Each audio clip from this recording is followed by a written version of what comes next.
السلام علیکم ورحمۃ اللہ وبرکاتہ۔ الحمد للہ وکفی والصلاة والسلام علی رسول اللہ، اما بعد، اعوذ باللہ السمیع العلیم من الشیطان الرجیم۔ یا ایہا الذین آمنوا کتب علیکم الصیام کما کتب علی الذین من قبلکم لعلکم تتقون۔ روزوں کی فرضیت کا ایک مقصد، اور وہ مقصد تھا کہ اپنے آپ کو گناہوں سے روکے رکھنا، پرہیزگار بن جانا۔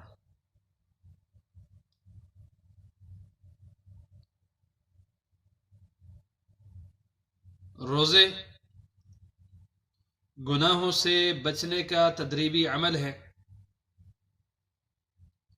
ویسے بھی روزے کا معنی الامساک ہے، اپنے آپ کو روکے رکھنا، صبر کرنا، یعنی گناہوں سے روک کر اپنے نفس کو اس پہ صبر کرنا۔ صبر کا معنی بھی روکنا ہے، روزہ صبر سکھلاتا ہے، اور صبر تبھی ہوگا کہ انسان گناہوں سے اپنے آپ کو روک لے۔ روزہ صرف کھانا پینا چھوڑ دینے کا نام نہیں ہے، بلکہ روزہ اعضاء کا بھی روزہ ہوتا ہے، یعنی انسانی جسم کے جو اعضاء ہیں، ہاتھ، آنکھیں، کان، ان سارے اعضاء کا بھی روزہ ہونا چاہیے۔ وہ اس طرح کہ ان اعضاء کو روزے کی حالت میں، روزے کے مہینے میں، ان تمام اعضاء کو گناہوں سے دور رکھا جائے۔ اسی طرح روزے کا تعلق زبان سے بھی ہے کہ زبان کے جملہ جتنے بھی گناہ ہیں، غیبت ہے، چغلی ہے، جھوٹ ہے، بہتان ہے، گالی گلوچ ہے، جو کچھ بھی زبان سے جو ہے بیہودگی والی باتیں نکلتی تھی، ان ساری کی ساری باتوں کو چھوڑ دیا جائے اور خاموشی اختیار کر لی جائے، اور اگر کوئی بات کہنی ہے تو اچھی بات کہی جائے، وگرنہ خاموش رہا جائے۔ اس چیز کا نام روزہ ہے۔ اسی طرح پیٹ کے ساتھ اس کا تعلق یوں ہے کہ پیٹ میں کوئی ایسی چیز نہ جائے جس سے روزہ فاسد ہو جائے۔ روزے کی حالت میں کوئی بھی حلال چیز بھی جو ہے وہ کھانی جائز نہیں، پیٹ تک پہنچانی جائز نہیں روزے کی حالت میں۔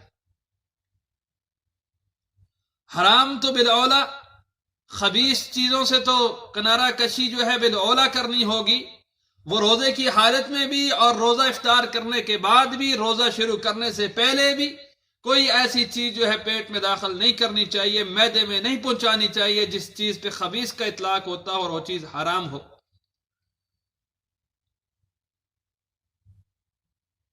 مثلا شراب حرام ہے، اب انسان کہے کہ روزے کی حالت میں اس کا استعمال نہیں کرتا، لیکن روزے کے بعد اس کو جب میں استعمال کروں گا تو اس کا روزہ جو ہے وہ رائگاں چلا جائے گا، بیکار چلا جائے گا۔ اسی پر قیاس کرتے ہوئے جن چیزوں کو حرام قرار دیا گیا ہے اور حرام قرار دینے کے لیے ان کو خبیث کے لفظ سے یاد کیا گیا ہے، ان چیزوں کا استعمال جو ہے وہ ترک کر دینا چاہیے۔ اسی طرح شرمگاہ کو جو ہے بے حیائی سے بچانا ہے، شرمگاہ کی حفاظت بھی جو ہے ضروری ہے۔ ان 4-5 چیزوں کے ساتھ جو ہے روزے کا گہرا تعلق ہے کہ ان چیزوں میں جو ہے ذرا برابر بھی انسان گناہ میں واقع نہ ہو، کیونکہ اگر گناہ میں واقع ہو گیا انسان تو اس کا یہ کھانا پینا چھوڑنا جو ہے یہ بیکار چلا جائے گا۔ رسول اکرم صلی اللہ علیہ وسلم نے فرمایا، من لم يدع قول الزور والعمل به والجهل فليس لله حاجة ان يدع طعامه وشرابه، کہ جو شخص جھوٹ کو نہیں چھوڑتا، جھوٹی گواہی کو نہیں چھوڑتا، جھوٹ جیسے اعمال کو نہیں چھوڑتا، اور جہالت والی باتوں کو نہیں چھوڑتا، فحش گوئی کو نہیں چھوڑتا، ایسے شخص کے لیے جو ہے کوئی ضرورت نہیں ہے کہ وہ کھانا پینا جو ہے وہ چھوڑ دے۔ اور ایک روایت میں تو یوں بھی فرمایا کہ رب صائم